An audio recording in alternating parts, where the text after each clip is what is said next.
Bueno, en esta oportunidad vamos a tener a Pablo Manolo Rodríguez. Bueno, Manolo es investigador de CONICET y también profesor adjunto en nuestra facultad, así que hoy nos va a estar contando un poco acerca de las preguntas de investigación y las preguntas de indagación que van a orientar nuestros TIF. Gracias, Pablo, por estar hoy con nosotros y nosotras. Gracias a ustedes. Gracias, Ele. Bueno, la primera pregunta, vale la redundancia, que recién te decía Celeste, que necesitamos o quisieran poder orientar a los cursantes, sería en torno justamente a cómo plantear, cómo formular, cómo pensar una pregunta de investigación o de indagación en relación a nuestro entorno o a una situación social en particular. ¿Cómo podríamos dar ese primer paso en formularla? Bueno, creo que lo primero sería identificar un problema y un problema a solucionar. Me parece que no cualquier cosa es un tema de investigación y sobre todo teniendo en cuenta el alcance que ustedes están planteando, ¿no? O sea, que no es una cuestión meramente académica, sino que corresponde justamente a la existencia social misma, ¿sí? O sea, entonces, digo, un proyecto para hacer cualquier cosa también tiene que empezar con la definición de un problema. Y un problema al cual la investigación va a intentar resolver o va a intentar plantear. O sea, si no hay un problema, tiene que haber un problema y tiene que haber una idea de solución. Esa solución puede ser más o menos compleja y uno puede aportar más o menos a esa solución. Pero si no hay problema, no hay pregunta, ¿sí? Hay algo que hay que resolver. Si no, no hay tema de investigación. No es una investigación en sentido estricto, ¿sí? Es un dar vueltas sobre cosas. ¿Y existe alguna formulación más o menos estandarizada sobre cómo la podemos formular? Digo, vos decías muy bien recién que tenemos que tomar cierta distancia en el sentido de ver si eso efectivamente es un problema, porque probablemente puede pasar que cuando hagamos entrevistas, cuando nos metamos más en un territorio, los propios informantes nos expresen algunas dudas, algunas preguntas que tal vez no son necesariamente, ¿no?, nuestras preguntas, son las preguntas que vamos a tener que formular nosotros y nosotras. ¿Qué características debía tener esa formulación para que cumpla de algún modo con lo que vos decías recién, que es, bueno, identificar el problema y una posible solución? Bueno, a ver, para identificar el problema, creo que ahí sí quizás depende de qué tipo de investigación se quiera encarar. Si es una investigación, qué sé yo, por ejemplo, alguien en la diplomatura tiene que hacer un trabajo de investigación relativamente monográfico, bueno, hay una parte de la definición del problema mínima que es, ¿alguien habló de este problema es identificable en otra gente que trabajó sobre esto? Y esto vale también para un proyecto de implementación de una tecnología en una comunidad. Es lo mismo, es alguien trabajó sobre esto, sería el equivalente de estoy en tal región, estoy en tal lugar, quiero hacer tal cosa porque el problema es tal, tenemos, no sé, un problema de conectividad. Perfecto. ¿Hubo antecedentes de esto? ¿Hubo alguien que trató de solucionarlo?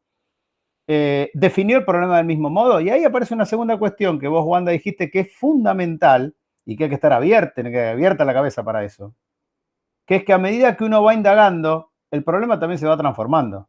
El problema que uno pensaba que era el problema en realidad era otro, o en realidad no había problema. Y eso también hay que estar abierto a eso. Hay que estar abierto a que uno dice, acá el problema es este, necesitamos tal cosa, y cuando uno va a hablar con la gente en el campo, resulta que eso era lo que uno pensaba que necesitaba, pero se necesitaba otra cosa o no se necesitaba nada.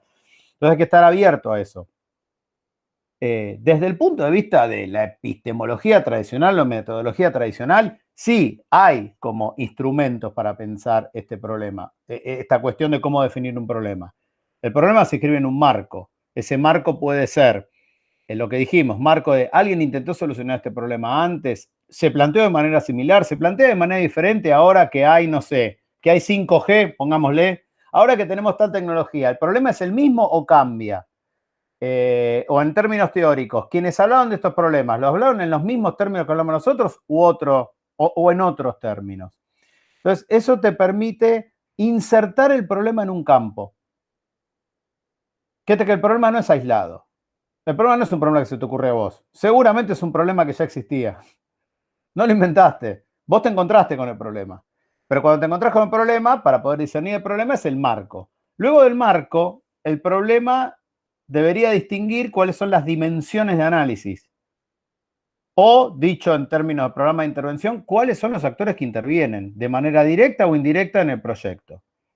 Entonces, por ejemplo, yo quiero implementar tal cosa, perfecto. La solución de los problemas anteriores. ¿Con quién fueron a hablar? ¿Con quién dejaron de hablar? ¿Quién en realidad no hablaba ni participaba, pero por atrás estaba funcionando de manera positiva o negativa con lo que queremos solucionar? Bueno, eso es un antecedente que nos permite decir, bueno, definir cuál es el campo de acción del problema, hasta dónde llega. Llega, no sé, llega hasta la gobernación o se detiene en la municipalidad, no sé. O sea, toca eso, digamos, en términos específicos de una propuesta de intervención. El problema de un marco teórico es lo mismo, es hasta dónde llego con irse atrás a la cuestión teórica de cómo definir el marco teórico. Porque eso nos va a dar la pauta, nos va primero a retroalimentar la definición de problema. Vamos a poder discernir mejor la definición de problema, pero sobre todo elegir los pasos para la solución. Entonces, los manuales de metodología que dicen, después de las dimensiones de análisis, tenemos que ver cómo operacionalizamos eso. Entonces, cómo lo transformamos en pautas que puedan ser medibles o digamos, que uno pueda percibir que se avanza o no se avanza en tal dimensión. Entonces, lo que se llama operacionalizar las dimensiones de análisis. ¿Qué es? Bueno, ¿qué voy a estudiar? Yo quiero estudiar, no sé, conectividad. Bueno, definamos conectividad. Después de definir conectividad, digamos cuáles son los factores humanos que inciden, después cuáles son los factores técnicos, cuáles son los factores territoriales, cuáles son los factores culturales, y para cada uno de esos definir cuáles son los actores clave, los conceptos claves para decir, bueno, esto es lo que define si yo avanzo o no avanzo en tal zona. ¿Avanzo a definir el problema técnico concreto de conectividad que tengo? Sí. ¿Eso me ayuda a resolver? No, porque de pronto desde el punto de vista cultural o desde el punto de vista político tenía un problema que ningún problema técnico podía solucionar. Entonces me ayuda a redefinir el problema. Mi problema no era técnico, las antenas las tengo. Mi problema es político, o mi problema es cultural, o mi problema es territorial. Pero eso supone que hay que estar constantemente, un ejercicio que un gran sociólogo que se llamaba Pierre Bourdieu decía, vigilancia epistemológica. O sea, hay que ser vigilante con uno mismo. Uno se tiene que poner la gorra con uno mismo y preguntarse todo el tiempo cuando lo está haciendo, si lo está haciendo bien o si se le está escapando algo. Todo el tiempo. No, diseño un método y voy para adelante como si fuera, me puse el casco y bajé la cabeza y le di para adelante. No, mirá todo el tiempo si lo estás haciendo bien, porque eso te va a dar la pauta. Y una vez que operacionalizás las variables, las dimensiones de análisis, ahí construís lo que metodológicamente se llama las variables. Si bueno, en un continuo voy decidiendo qué es lo que está funcionando, qué es lo que no, y eso me ayuda a la redefinición del problema.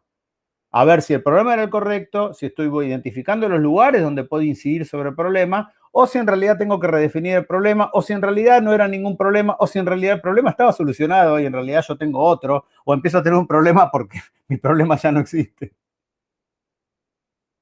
Exacto, exactamente. Bueno, lo dijiste muy claro y justo retomaste algo que forma parte de la consigna para la elaboración del TIF y que también tiene que ver con esta posibilidad de hacerlo de manera grupal, y es que los participantes tienen la posibilidad, o también les pedimos de algún modo también como parte del transcurso de la cursada, de hacer una bitácora, digamos como una manera, ¿no?, al modo del cuaderno de viaje, para ir dando cuenta de estos movimientos que vos bien decís, y también como una manera como de ir teniendo una herramienta para poder hacer este discernimiento, tanto entre lo que les pase a ellos o a cada uno, cada una en el proceso, como para poder diferenciar, decía, lo que pueden decir algunas personas que forman parte del contexto de este problema social, de sus propias apreciaciones, y también puede pasar, ¿no?, que dentro de un grupo, o aunque sean dos personas, vayan surgiendo problemáticas en las cuales no hay acuerdo, o sí, o se intenta una resolución, y eso hace también el trabajo conjunto. Entonces también les pedimos que vayan asentando en ese material todo este proceso, porque, digamos, el TIF es el último paso, digamos, ¿no? Pero hay todo un pasaje que van a tener en su elaboración. Lo que te queríamos preguntar, digo, porque me parece que tiene mucho que ver con lo que vos estabas explicando recién, y es casi a modo de curiosidad, es si vos tenés tus propias bitácoras o si vos fuiste a través de los años y de tanta experiencia que tenés en investigación, fuiste cambiando ese modo que tenés de asentar estos cambios, estos nuevos rumbos, estas repreguntas que muchas veces, como bien decís vos, ponen en crisis todo el proyecto que uno tenía hacia adelante. ¿Cómo lo haces vos en tu dinámica de trabajo? Bueno, era antes de más bitácora que ahora. Creo que por la cantidad de años pasados. A lo mejor la edad me juega una mala pasada y ya no puedo anotar porque me olvidé, ¿viste? Pasan los años y ya... No, creo que hay una cosa. La bitácora es fundamental cuando uno... porque es lo que permite objetivar una investigación, ya sea personal o colectiva, pero mucho más colectiva. ¿Por qué? Porque la famosa cuestión de la minuta de reunión, ¿no? ¿Por qué se hace una minuta? ¿Qué hincha guinda que se hace una minuta, ¿no? Pero la minuta, ¿cuál es el sentido de la minuta? Primero, recordarles a todo el mundo qué es lo que se discutió, porque cada uno termina su reunión y cada uno se quedó con una idea. Cada uno interpreta otra cosa y cada uno en realidad tiene los factores subjetivos de, este tal dijo tal cosa, pero ya sé que... No, la minuta sirve para definir, mira, se discutieron estas cosas, estos son los ejes, esto es lo que tenemos en común. ¿Sí? Como la diferencia entre lo público y lo privado. Esto es lo que tenemos en común. Eso lo permite establecer la bitácora. Eso mismo en una investigación personal o colectiva, pero básicamente en lo personal, tiene que ver con objetivar lo que uno mismo piensa. Y cuando se objetiva lo que uno piensa, empieza a pensar diferente. Esto, aunque les parezca mentira, es algo que nos retrotrae los antiguos griegos. ¿Sí? Porque uno de los problemas que tenían los griegos cuando empezaron a escribir, esto es, cuando empezaron a escribir lo que pensaban, ¿sí? Básicamente Platón con sus diálogos, que en realidad escribía diálogos, no escribía su obra, escribía lo que escuchaba en teoría, ¿no? En la fantasía, digamos que... Uno de los problemas era, pero pará, cuando estamos escribiendo, no es que estamos pensando algo diferente, no es que estamos perdiendo la memoria, o sea, ¿qué se nos está escapando cuando pensamos? Bueno, ya estamos acá, ya estamos escribiendo y ya no escribimos más. Ahora nos mandamos mensajes de WhatsApp, nos mandamos videitos, hacemos videoconferencias. Entonces yo personalmente durante muchos años tomaba nota de manera sistemática y obsesiva sobre un montón de cosas porque las iba a integrar a algo. Y esto no de manera personal, sino colectiva, ¿sí? Porque ustedes, qué sé yo, si ustedes me googlean van a ver que hay como cosas que yo hice que llevan mi firma, pero hay muchas cosas que llevan mi firma que en realidad son discusión con mucha gente. El trabajo siempre es colectivo, simplemente que en esta civilización parece que todavía hay personas que tienen que firmar y qué sé yo, entonces bueno, pero en realidad si uno quiere el trabajo siempre es colectivo, se encuentra con quien discutir. Lo que me pasó y creo que a muchos de ustedes les debe estar pasando con la pandemia, es que cambian un poco esas condiciones. Yo, por ejemplo, empecé a mandar mensajes de WhatsApp, audios larguísimos. Y esos audios larguísimos sobre discusiones. Esos audios larguísimos, después hay que bajarlos a una bitácora. Y ya no lo sé, porque tenés estallado el WhatsApp de mensajes y no lo haces. Entonces ahí se me fue planteando a mí una cosa, después es una especie de bitácora de lo que realmente te queda. Porque va a llegar un momento, ustedes con esto de la producción de las bitácoras, que van a tener mucha información y no van a saber cuál es la información relevante. Va a pasar, van a tener una explosión de cosas. Si lo hacen bien, van a tener una explosión. Y de esa explosión va a haber que decidir qué es lo importante, qué es lo accesorio, qué es con lo que nos tenemos que quedar. Y a mí, en mi experiencia personal, lo que me pasó es que se me fue armando esa cosa de manera medio sin pensarlo. Y un poco la pandemia ayudó bastante a eso. ¿Por qué? Bueno, básicamente por algo que también a ustedes les puede pasar, porque seguramente se van a reunir muchas veces virtualmente y no es lo mismo que las reuniones presenciales. Lo que les va a pasar es que van a tener diseminado por un montón de tecnologías o por 2 o 3, un montón de palabras, un montón de cosas que no las tienen asignadas a su propia experiencia corporal, física. De haber estado en la reunión, de haber discutido, de, no sé, de que cuando dijo eso justo se le cayó el mate, no sé, cosas que efectivamente se pierden ahora, pero esto lo tienen que tomar como una oportunidad. Quédense con la famosa cuestión del principito, ¿no? De lo esencial, que en este caso sería invisible a la cantidad de registros que hay. Pero con esto termino. Sin la necesidad de registro, sin registrar, seguramente va a ser muy difícil.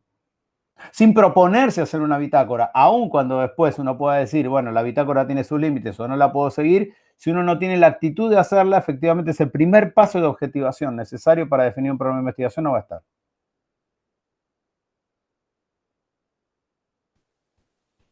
Y digo, volviendo un poco al principio, ¿no? A la manera en que estructuramos este proyecto, incluso de hacernos una pregunta o de hacernos varias preguntas sobre el entorno.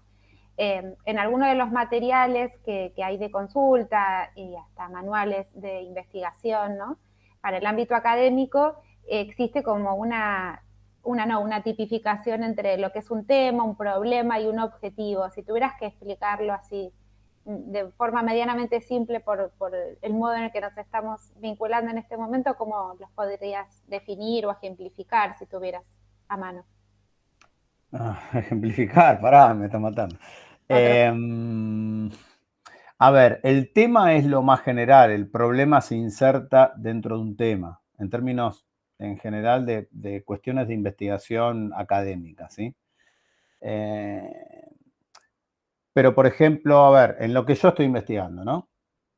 Yo ahora estoy investigando sobre datos, algoritmos, plataformas, o sea, cómo se organiza la plataformización del mundo, que es lo que estamos viendo de manera acelerada con la pandemia y que efectivamente afecta a muchos desarrollos tecnológicos, incluso al nivel de definiciones alternativas de plataformas y eso.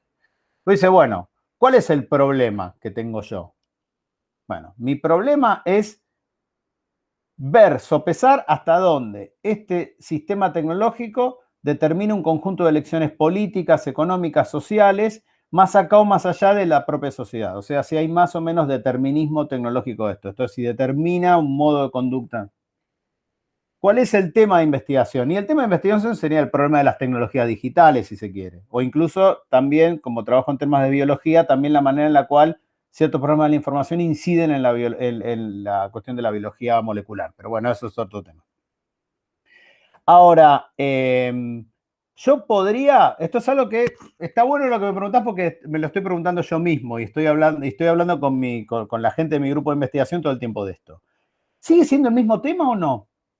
¿Ya es el tema de la información o el tema de la información ya fue? Y en realidad el problema de investigación, que es datos, algoritmos, plataformas, ya se lleva puesto al tema de investigación. Pero además, si lo escribimos en el mundo académico, ¿de qué se trata esto? ¿Es teoría política, es teoría de la comunicación, es teoría social? Y en realidad, en un punto, a mí personalmente no me importa. Porque yo quiero permanecer cerca del problema. Después veremos si eso es un aporte al tema de investigación. Después, respecto a los objetivos sí es lo que está ligado al problema. Si uno no puede definir un problema, no puede definir un objetivo y tiene un tema de investigación y hasta tiene un marco teórico de la investigación, pero no se puede plantear ningún objetivo. Esto es básico, ¿eh? Esto es básico. Yo en los últimos 2 años estuve 2 años seguidos como miembro de la comisión de becas de Sociología y Demografía de CONICET. Entonces, todo esto que estaba hablando usted de la metodología, todo el tiempo, ¿sí? Evaluando 52.000 proyectos, diciendo, a ver, tiene un tema, tiene un problema de investigación. Y ustedes no saben la cantidad de veces que nos encontramos con proyectos que tenían un tema, pero no tenían un objetivo, no tenían un problema. No es lo mismo. Porque yo tengo un tema de investigación, lo que hago es recabar todo lo que hay escrito sobre eso, pero justamente estamos hablando de una diplomatura con una fuerte impronta de intervenciones, el problema gobierna todo, el problema va en busca del tema, no el tema en busca del problema. ¿Se entiende? Entonces, ¿qué pasa? Si yo no tengo un problema, voy a andar muy bien con el tema, hasta puedo andar muy bien con el marco teórico, con el objetivo ya se me va a complicar. Porque el objetivo metodológicamente se enuncia como un verbo, y un verbo es una acción. Y si yo no puedo definir una acción a partir de mi problema, es que no tengo un problema. Tengo un campo, hay un lote, ¿sí? Es un campito y yo me muevo en ese campito. Está bien, pero ¿qué querés? ¿Querés arar? ¿Querés plantar algo? ¿Querés poner animalito? ¿Qué querés hacer con el campo? Porque tener un campo no significa nada, ¿eh? Yo trabajo en el campo de perfecto. ¿Y cuál es tu problema? ¿Qué es lo que te hace no dormir? Ah, no, nada. Bueno, entonces no es interesante. Tenés un tema, pero no tenés un problema. Por eso digo, me parece muy importante la cuestión de los objetivos. Piensen siempre que los objetivos, perdón, estoy así como, los objetivos están en función del problema. ¿Sí? Pueden ser más abstractos, más concretos, pero tienen que tener un problema. Si no tienen una pregunta y una solución, no se pueden plantear el objetivo. ¿El objetivo cuál es? Sí, en general solucionar el problema, pero bueno, describirme el problema y te digo qué objetivo podés tener. Bien, excelente. ¿Teles, alguna pregunta más teníamos? Fue súper clara la exposición de Manolo. Sí, súper claro. Yo quería agregar, pero quizás una pregunta más a modo de síntesis y cierre, porque hablamos todo el tiempo del problema, pero no es lo mismo un problema que la construcción de un problema. Me parece que ahí sería bueno poder sintetizar todo esto que estás diciendo, que justamente apunta hacia ahí, pero que es clave diferenciar entre ver un problema y construir, y más colectivamente, la construcción de ese problema. Excelente pregunta, excelente pregunta. Hay un paralelo con lo que yo estoy investigando con la definición de dato, ¿no? Porque el dato, cuando se dice habitualmente, no, pero eso es un dato de la realidad. No hay ningún dato de la realidad. Los datos no son autoevidentes, menos en los sistemas algorítmicos de procesamiento de datos. Los datos son construidos.